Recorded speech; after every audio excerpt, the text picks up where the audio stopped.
এই মুক্তিযুদ্ধের পরে যে কোনোভাবেই হোক আমরা আবার বৈষম্যের শিকার হয়েছি এবং গত জুলাই থেকে আগস্ট পর্যন্ত আমাদের একটা আন্দোলন হয়েছে, সেখানে বৈষম্য বিরোধী আন্দোলন।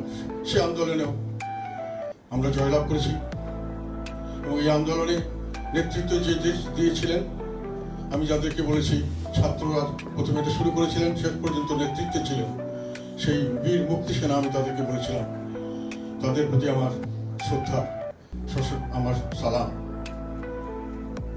আর এই যুদ্ধ করতে গিয়ে যারা প্রাণ হারিয়েছেন, সেই ছাত্র জনতার যারা প্রাণ হারিয়েছেন তাদের আত্মার মাগফিরাত কামনা করছি, তাদের প্রতি আমার সর্বোচ্চ শ্রদ্ধা।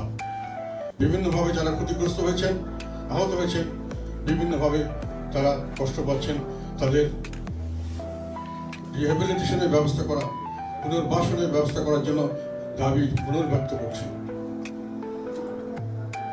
এখানে এই যে আমাদের আন্দোলনটা শুরু হয়েছিল জুলাই আগস্ট মাসে, সেই আন্দোলনের পটভূমি ছিল ইউনিভার্সিটির ছাত্ররা কোটা আন্দোলনকে, কোটা চাকরিতে কোটা ব্যবস্থা, সরকারি চাকরিতে কোটা ব্যবস্থা পুনর্বহালের জন্য একটি উদ্যোগ নিয়েছিল সরকার বিভিন্নভাবে, বাঁকাতারা পথে কোর্টের মাধ্যমে।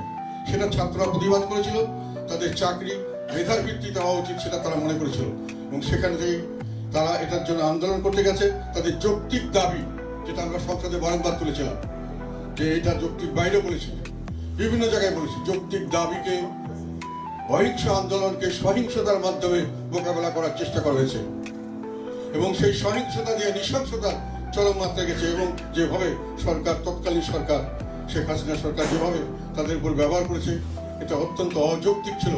অন্যান্য ছাত্ররা স্কুল, কলেজ, মাদ্রাসা, প্রাইমারি স্কুল পর্যন্ত ছাত্ররা তখন এর সঙ্গে একাত্মতা বোধ করেছে এবং তার সঙ্গে সঙ্গেই বিভিন্নভাবে জনগণের মধ্যে এটা ধারণা এসছে যেটা কোটা সংস্কার শুধু চাকরির বিষয় নয়, কোটা সংস্কার আন্দোলন নয়, এটা হলো আমাদের সার্বিকভাবে আমরা যে বৈষম্যের শিকার হচ্ছি, দেশকে বৈষম্য করে দেশের একটি অংশ বিভিন্নভাবে লাভবান হচ্ছে, বেশিরভাগ মানুষকে সমস্ত অধিকার থেকে বঞ্চিত করা হচ্ছে, সমস্ত মানুষকে একটা কৃতদাসের মতো অধিকারহীন একটা সমাজে পরিণত করা হচ্ছে।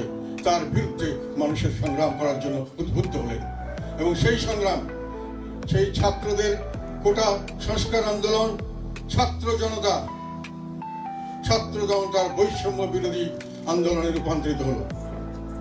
এই বৈষম্য বিরোধী আন্দোলন এক পর্যায়ে গিয়ে ছাত্ররা মনে করলো, ছাত্র জনতা তারা মনে করলো এখান থেকে আমাদেরকে উদ্ধার পাওয়ার জন্য শেখ হাসিনার পতন ছাড়া কোনো গত্যন্তর নেই এবং সেই জন্যই তারা শেষ পর্যন্ত যত রকম গুলির মুখে গেছে, জীবন দিয়েছে, কিন্তু তারা লক্ষ্যচ্যুত হয়নি। এই ছাত্র জনতার বিজয় সেইভাবেই অর্জিত হয়েছে। সেখানে একটা কথা আমি বলতে চাই যে তৎকালীন সব সময় এটার জন্য কার অবদান কতটুকু, এই বিষয়টি হলে প্রথমেই আসে যে ছাত্ররা নেতৃত্ব দিয়েছিল, নিঃসন্দেহে তাদের অবদানকে অস্বীকার করার কিছুই নেই, তাদের অবদান নিশ্চয়ই আছে। যে একই সঙ্গে যে ছাত্ররা ঝাঁপিয়ে পড়েছিল তাদের সহকর্মীদের জন্য, যে ছাত্ররা সহমর্মিতা দেখিয়েছে তাদেরও অবদান আছে। যে জনতা তাদের জন্য, তাদের কথা উদ্বুদ্ধ হয়ে তারা নিজের প্রাণ উৎসর্গ করবার জন্য রাস্তায় গেছে, গুলির মুখে গেছে, গুলি খেয়েও তারা শুয়ে পড়েনি, একজন গুলি খেলে আর 4-5 জন দাঁড়িয়ে গেছে, সেই জনতারও এই আন্দোলনে তাদের অবদান আছে, এই বিজয়ে তাদের অবদান আছে। আর অবদান আছে যারা সচেতন সমাজ, অনেক মানুষ যারা অনেক ঝুঁকি নিয়ে দেশ এবং বিদেশ থেকে এই আন্দোলনকে উৎসাহিত করেছেন, মানুষকে প্রেরণা জুগিয়েছেন, মানুষকে সামনে এগিয়ে যাওয়ার জন্য তাদের সর্বাত্মক একটা অনুপ্রেরণা ছিল, তারা উজ্জীবিত করেছিলেন, এই তাদেরও একটা বড় অবদান আছে। আর সবশেষে যে রাজনৈতিক দলগুলি তাদের নেতাকর্মী নিয়ে এই ছাত্র জনতার পাশে দাঁড়িয়েছিল এবং ঝুঁকি নিয়ে, নিজেদের মৃত্যুর ঝুঁকি নিয়ে আন্দোলনকে সফল করেছে, তাদেরও এই আন্দোলনে অবদান আছে। এটা আমি বললাম এই কারণেই যে অনেক সময় আমাদের কাছে কানে কথা আসে, এই কথাগুলো সত্য না হলে আমার কথার উত্তরগুলি আপনারা অবান্তর মনে করতে পারেন। বিভিন্ন লেভেলে আমরা কথা বলি, ইউটিউবের কথা শুনি, বিভিন্ন জায়গায় বিদেশিদের কাছে তাদের ইনফরমেশন আছে, সেখান থেকে শুনি, অনেক কথা শুনি, সেগুলো আমি মনে করি সত্য যদি হয় এটার একটা জবাব দেওয়া দরকার।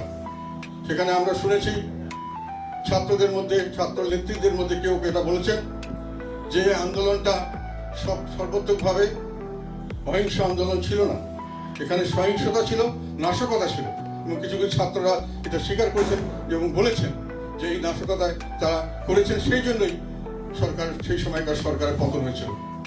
এটা আমার কাছে বিভিন্ন জায়গা, এমনকি বিদেশি কূটনীতিক দু একজন বললেন, তাদেরকে কেউ কেউ বলেছে। এটা সত্য না হলে আমার এখানে কোনো কিছু কথা নাই। যদি সত্য হয় তাহলে বলতে হয়, সে সময় যখন এই কথাগুলি তৎকালীন হাসিনা সরকার বারংবার এই কথাগুলি বলেছিলেন যে এখানে নাশকতা হচ্ছে, এখানে মানুষকে হত্যা করা হচ্ছে এবং এটা সম্পূর্ণ অহিংস আন্দোলন নয়। আমরা কিন্তু তার প্রতিবাদ করেছিলাম।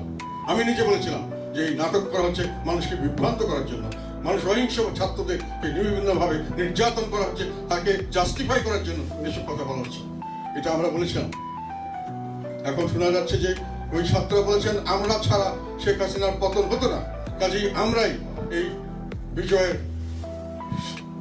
অর্জন করেছি এবং আমাদের সেই অর্জনের সুফল আমরাই পাবো এবং আমরা যেটা বলবো সেইভাবেই এখন দেশ চলবে। এটা তারা নাকি কেউ কেউ বলেছেন। প্রশ্ন হলো তারা কি এখন তাদের অনেক বক্তব্য শোনা যাচ্ছে। তারা বলেছেন, যেটা একটু আগে অনেকে বললো, যে ৭১-এর মুক্তিযুদ্ধ সঠিক ছিল না, ভুল ছিল। অনেকে আবার নাকি বলেছেন ৭১-এ বেশিরভাগ মানুষই এইভাবে যুদ্ধ বা দেশকে আলাদা করার ব্যাপারে একমত ছিল না। সেসব ব্যাপারে আমি একটু আপনাদেরকে বলতে চাই। বাঙালি জাতির ইতিহাস, আমার নিজের অবজারভেশন, বাঙালি জাতির বৈশিষ্ট্য হলো, বাঙালি জাতি সবসময়, এটা দুর্ভাগ্য আমি বলবো, বৈশিষ্ট্য নয়, সবসময় বৈষম্যের শিকার হয়েছে। তারা ব্রিটিশ আমলে বৈষম্যের শিকার হয়েছে, পাকিস্তানি আমলে হয়েছে, পরবর্তীতে হয়েছে, এবং যখন যেটা হয়েছে তখন কিন্তু এই বৈষম্যের বিরুদ্ধে মুক্তিযুদ্ধ তারা চালিয়ে গেছে। এবং সেই একটি যুদ্ধ বৈশিষ্ট্য হলো, এই যুদ্ধে তারা যে কোনো ত্যাগ স্বীকার করেও এই যুদ্ধে বিজয় ছিনিয়ে নিয়ে এসেছিল।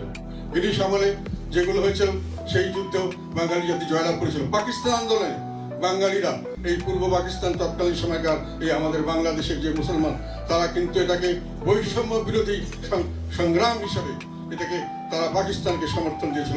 বৈষম্যের শিকার থেকে মুক্তি পাওয়ার জন্য তারা পাকিস্তান আন্দোলন করেছিল। কিন্তু পাকিস্তান এসে আবার তারা বৈষম্যের শিকার হয়। ভাষা আন্দোলন, ইতিহাস, ভাষা আন্দোলন হলো বৈষম্যের বিরুদ্ধে আন্দোলন। পাকিস্তানিরা ভাষার মাধ্যমে বাঙালিকে ছোট করার জন্য চেষ্টা করেছিল। আর তারপরে আসলো ৬ দফা আন্দোলন। ৬ দফা আন্দোলন হলো বৈষম্যের বিরুদ্ধে আন্দোলন। আমরা নিজস্ব একটি স্বাধিকার, নিজস্ব স্বশাসিত দেশ চাই, স্বাধীনতার জন্য নয়। আমরা ছিলাম নিজেদের একটি স্বশাসিত দেশ। সেই যুদ্ধে, সেই ৬ দফার এক পর্যায়ে এসে ১৯৭০ সালে নির্বাচন, ১৯৭০ সালের নির্বাচন ছিল বৈষম্যের বিরুদ্ধে সংগ্রাম। সেই নির্বাচনে বাঙালি জাতি তৎকালীন আওয়ামী লীগ সরকারকে ব্যাপক ভোট দিয়েছিল, যাতে তারা পাকিস্তানের মসনদে বুঝতে পারে। উদ্দেশ্য ছিল পাকিস্তানের মসনদে বসে তারা একটি স্বায়ত্তশাসিত বাংলাদেশ গড়ে তুলবে। এইভাবে তারা মুক্তিযুদ্ধ অর্জন করতে চেয়েছিল। সেইখানে কিন্তু তারা বিজয় প্রায় ছিনিয়ে নিয়েছিল। এবং তার পরবর্তীতে যখন তার সঙ্গে সেই যুক্তিসঙ্গত দাবি যে তাকে প্রধানমন্ত্রী করা হয়েছে, নির্বাচিত, তাকে সেই পদে না দিয়ে তাল বাহানা করে ২৫শে মার্চ ৭১ সালে যখন তার সঙ্গে বাঙালি জাতির উপরে সেনাবাহিনীকে লেলিয়ে দেওয়া হলো, ঝাঁপিয়ে পড়া হলো, হাজার হাজার লক্ষ লক্ষ মানুষকে হত্যা করা হলো, তখন বাঙালি জাতির এই স্বাধীনতা ছাড়া আর কোনো মুক্তি অর্জনের কোনো পথ ছিল কি? বুঝতে হবে। এবং সেই সময় বাঙালি জাতি যেটা করেছে, না করে আর কোনো উপায় ছিল না। এবং বাঙালি জাতি সেই সময় যে সাহস দেখিয়েছে, যে বল দেখিয়েছে, যেভাবে তারা ঝাঁপিয়ে পড়েছে, যেখানে তাদের যেই এই ৭১-এর মুক্তিযুদ্ধে যদি বাঙালি জাতি সেদিনকে, আজকে যারা বলে যে দরকার ছিল না, না থাকলে বাঙালি জাতি থাকতো না। একটি তৃতীয় বা চতুর্থ শ্রেণীর একটি জাতি হিসাবে বাঙালি নয়, একটি দেশের একটি নিচু স্তরের জাতি হিসেবে বাঙালি টিকে থাকতে হতো। তখন আর মুক্তিযুদ্ধ বিষয়ে কোনো কথা আসতো না, কারণ বাঙালিত্বই থাকতো না। ৭১-কে বাদ দিয়ে আপনি কোনো রকম কোনো মুক্তিযুদ্ধের কথা বলতে পারেন না। তো এখন এসে ২৪-এ এসে আমরা দেখলাম আবার বাঙালি জাতি যখন তার সেই সক্রিয়তা হারালো, তাদের যে বৈষম্য বিরুদ্ধে সংগ্রাম, বৈষম্যের অবস্থা যখন পড়লো, বিভিন্নভাবে নির্যাতিত হতে থাকলো, তখন বাঙালি আবার রুখে দাঁড়ালো এবং এই ছাত্র রাজনীতির নেতৃত্ব দিয়েছিল।